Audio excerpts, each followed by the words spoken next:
Assalamualaikum warahmatullahi wabarakatuh. Ya, Bapak Ibu, teman-teman sekalian, ya, kita sedang apa ini? Coba ada yang bisa menebak? Nah, benar sekali ya. Ini kita sedang bersih-bersih makam atau bersih-bersih tempat kubur ya, atau kuburan, kalau di sini namanya kuburan ya.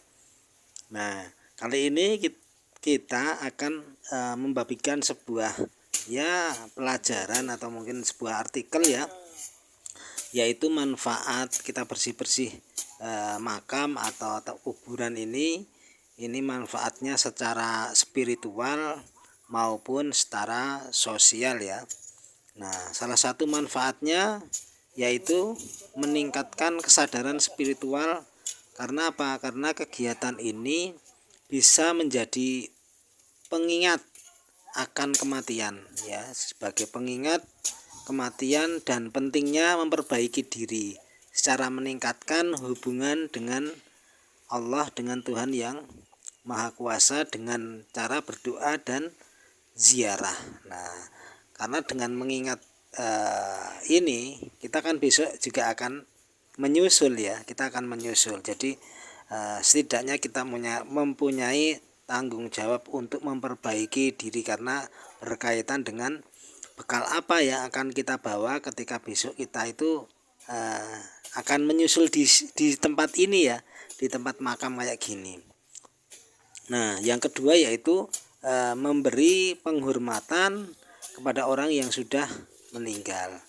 Dengan kita bersih-bersih makam, kita menunjukkan rasa hormat kepada mereka yang telah meninggal, mendoakan agar amal ibadahnya juga diterima, dan sebagai bentuk penghargaan terhadap jasa mereka.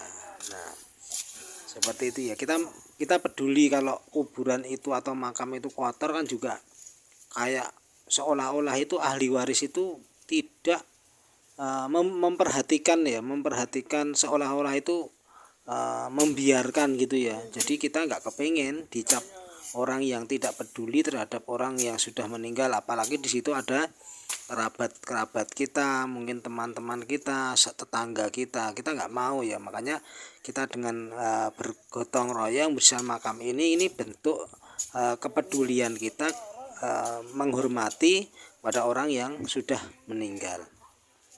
Yang ke nomor 3 yaitu yang selanjutnya, menjaga kebersihan lingkungan. Kuburan yang bersih akan memberikan kesan yang baik dan menghormati kawasan pemakaman sebagai tempat yang harus dijaga kebersihannya. Nah, benar sekali ya tadi ya, kalau kotor itu kayak ini ada enggak sih sebenarnya ahli waris itu peduli enggak sih sama orang tuanya, sama orang yang sudah meninggal, kok kuburnya makamnya itu kotor banget ya. Kita nggak kepengen dicap orang yang nggak peduli, karena ya mau mau nggak mau kita itu besok akan menyusul ya.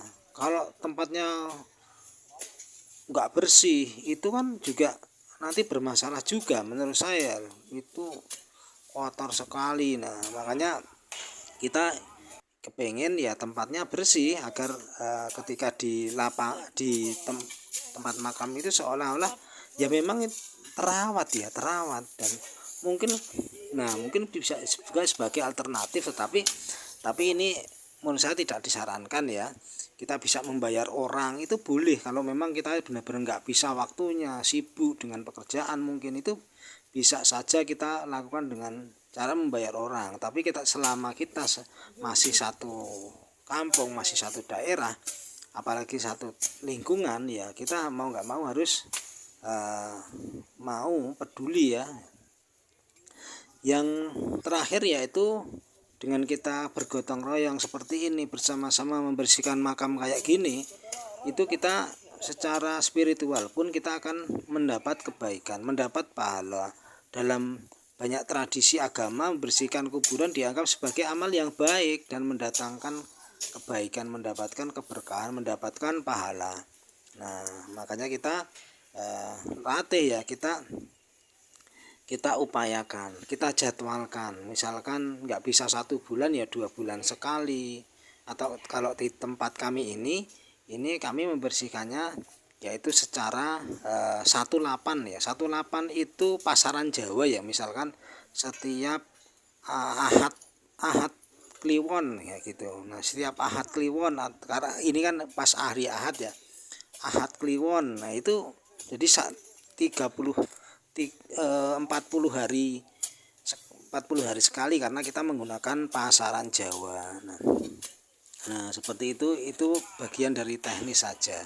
Nah, Bapak Ibu yang sekalian ya, yang dirahmati Allah. Nah, secara keseluruhan untuk bersih-bersih kuburan ini membawa manfaat dan keharmonisan spiritual, sosial, dan kebersihan lingkungan di sekitar kita. Nah, ayo teman-teman peduli dengan makam ya, peduli dengan lingkungan, khususnya ini yang punya ahli waris ya, karena kami yang di sini itu yang kerja bakti itu yang punya ahli waris. Kalau nggak punya ahli waris mau membantu silahkan, tapi kalau tidak ya memang nggak apa-apa, karena biasanya di satu kuburan itu memang hanya untuk misalkan orang-orang asli daerah situ, tidak sembarangan bisa dimakamkan. Kalau di tempat kami itu seperti itu ya, jadi bisa dimakamkan itu kalau misalkan asli daerah sekitar gitu ya. Nah, seperti itu. Demikian untuk teman-teman, kurang lebihnya semoga yang sedikit ini bisa memberi pencerahan kita semua, memberikan manfaat bahwa kita memang harus peduli dengan lingkungan, peduli dengan kebersihan makam, kebersihan kuburan. Semoga ini bisa menjadi pengingat, pembelajaran kita yang masih hidup ya, karena mau nggak mau, menolak ataupun menerima ya, tetap kita itu hanya menunggu antri saja, menunggu undangan saja gitu ya. Terima kasih, kurang lebihnya mohon maaf. Wassalamualaikum warahmatullahi wabarakatuh.